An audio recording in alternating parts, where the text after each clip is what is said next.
In this day and age that we're all living in, I think what we really need is just a nice and cheerful game. What's happening? Where's Mommy? She'll catch up with us. Run as fast as you can. I don't know it. There you go. That'll teach you. I messed up again.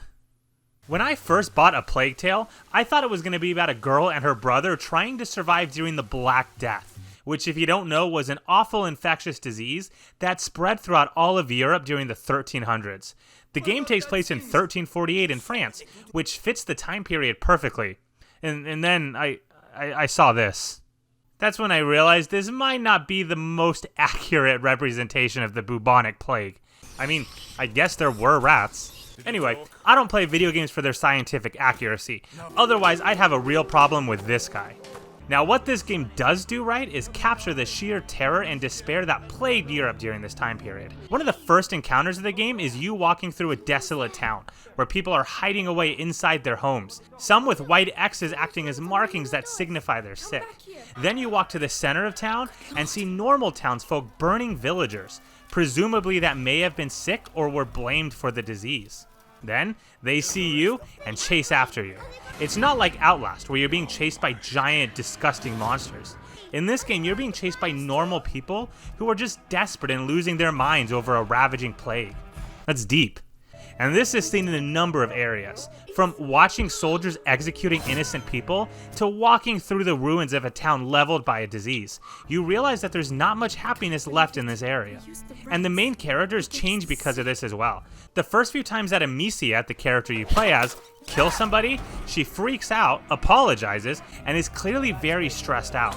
Wait, I didn't want to. Later on, however, she's a stone-cold killer and will do anything without hesitation. Similarly, Hugo, your little brother, stops reacting so negatively to your murderous ways. The game mentions innocence in the title, but the game mostly focuses on the loss of innocence that these children go through over the course of the game. You killed him.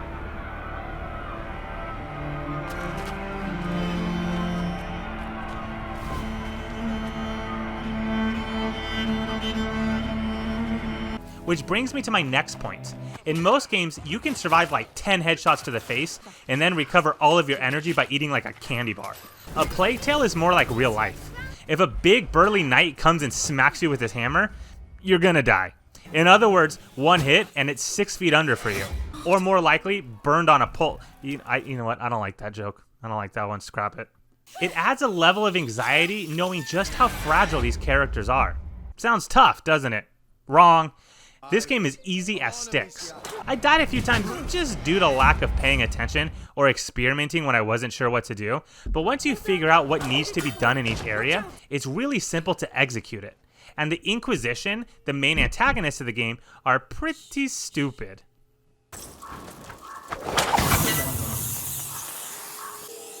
No, nothing to report.